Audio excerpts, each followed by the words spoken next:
Oi, gente, tudo bom? Eu espero que vocês estejam todos bem, curtindo aí essa quarentena forçada. Eu já estou aqui há 10 dias, quase sem sair de casa. Saí 2 vezes só para comprar comida para os meus pais, porque eu estou nesse papel agora, e para dar uma passeada de carro para desopilar, mas estou cumprindo fielmente.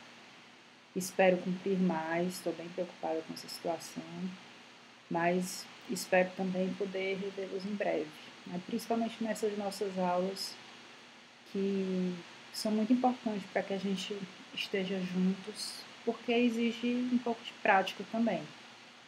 E nesse vídeo, que vai ser curtinho, eu quero combinar com vocês algo que a gente tinha combinado para o nosso encontro do último sábado, que infelizmente não aconteceu porque a gente ainda não tinha esses recursos disponíveis para poder conversar, para a gente poder passar a matéria para vocês nesse período, que é a discussão sobre o acordo de sócios inerente àquela primeira atividade que a gente combinou.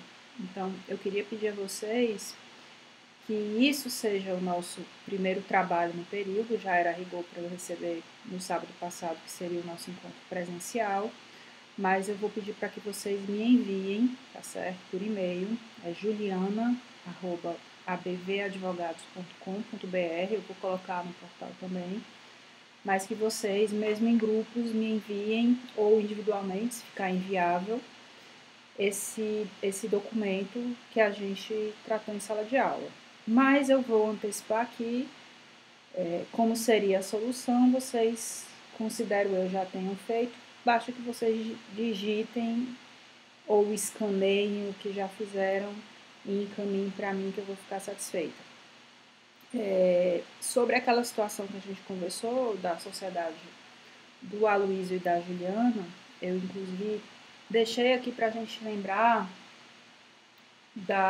das características do acordo de sócios, mas o que é importante é a gente trazer aqui quais são as matérias mais usuais. Vocês utilizando isso como base para poder construir o acordo de sócio de vocês e o modelo que eu já coloquei no portal, vocês conseguem confeccionar bem um material como esse.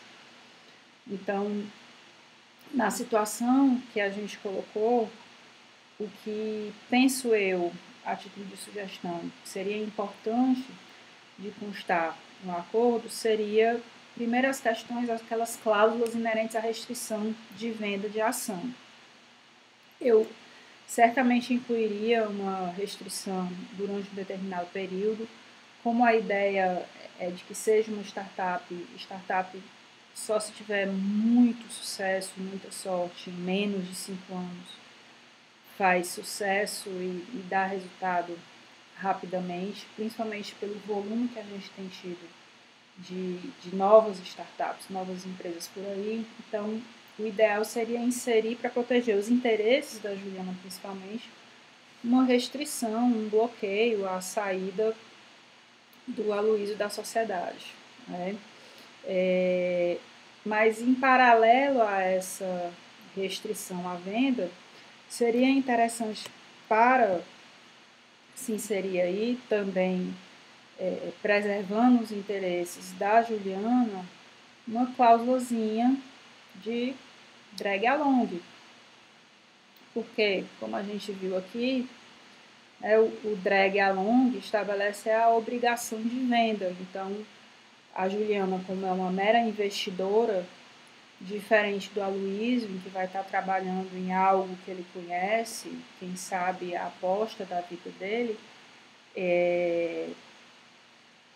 podem ter certamente interesses conflitantes numa situação como essa. Então, talvez seja interessante para a Juliana incluir um drag along, porque por meio do drag along ela consegue forçar o Aloysio a vender as cotas dele, caso ela receba alguma oferta. E algo que muito provavelmente ele poderia não concordar por ser o negócio da vida dele, a aposta de vida. Então, eu brigaria bem por uma drag along numa situação como essa, certo? O tag along aí dependeria também da negociação com o Aloysio, né? Porque aí já não é obrigação, é o direito de vender. Então, se eu fosse o Aloysio, eu não colocaria o tag-along, porque ele quer continuar no negócio, né? Justamente por ele ser a cabeça intelectual de desenvolvimento do negócio. Com relação a outras cláusulas de restrição à venda, não acho que sejam tão importantes. Talvez só o bloqueio durante um determinado período. A estrutura de gestão nessa sociedade vai ser muito importante, porque a gente viu que apesar da Juliana aportar mais grana na sociedade, ela e o Aloysio vão ter o mesmo percentual de participação. Então, é muito importante pensar em de que forma as decisões vão ser tomadas, porque ninguém vai ter o controle aí efetivo. Então, muito provavelmente a Juliana talvez queira assumir a administração dessa sociedade, já que o Aloysio ficaria com o trabalho de desenvolvimento. Eu, como Aloysio, também me interessaria nisso, porque eu não queria me preocupar com gestão em si, já que a maior quantidade de capital, quem está aportando é a Juliana, afinal não é o Aloysio. Então, para o Aloysio talvez fosse bem interessante que a Juliana assumisse essa administração também. O que não impede que eles ajustem de contratar alguém também para que se faça essa administração. Mas no início da sociedade talvez seja interessante que se coloque aí a Juliana nessa atribuição. Não penso que conselho de administração numa sociedade dessa dimensão pequena seria relevante nesse momento inicial. Obrigação de trabalho, muito importante constar a obrigação de trabalho do Aloysio, é essencial e, por consequência, um prolabore para o Aloysio, já que ele vai ser o desenvolvedor.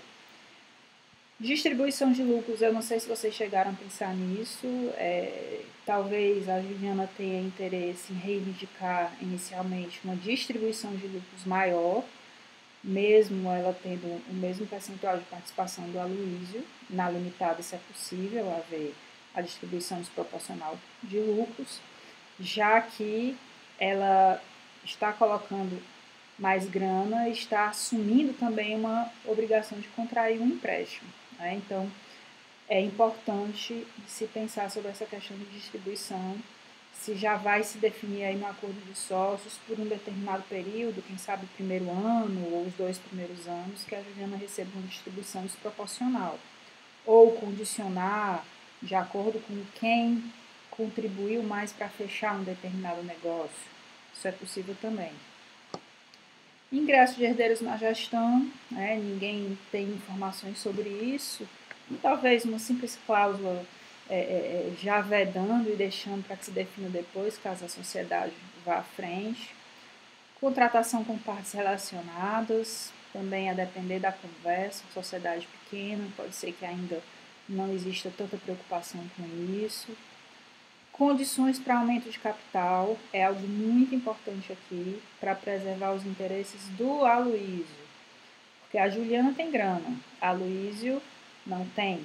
Então é muito importante estipular-se condições para aumento de capital e, quem sabe, para preservar os interesses do Aloysio, inserir uma cláusula de não diluição de capital para que ele não perca a sua participação à medida que a Juliana for aportando mais. Apuração de haveres em caso de dissolução. Aqui é uma cláusula que, como vocês devem ter visto no modelo, tem que estar com muitos detalhes. Sempre é uma cláusula que gera muito problema quando há disputa societária. Restrição à assunção de riscos adicionais. Não acredito que nessa dimensão de sociedade já seja importante para se restringir a possibilidade de um dos sócios contrair empréstimo, prestar fiança, mas é algo que cabe conversar também. Vedação à concorrência é algo importante para estabelecer para o Aloysio, então a Juliana certamente defenderia isso, para que o Aloysio não atue em negócios concorrentes, já que ela está colocando grana e contando com o intelectual dele.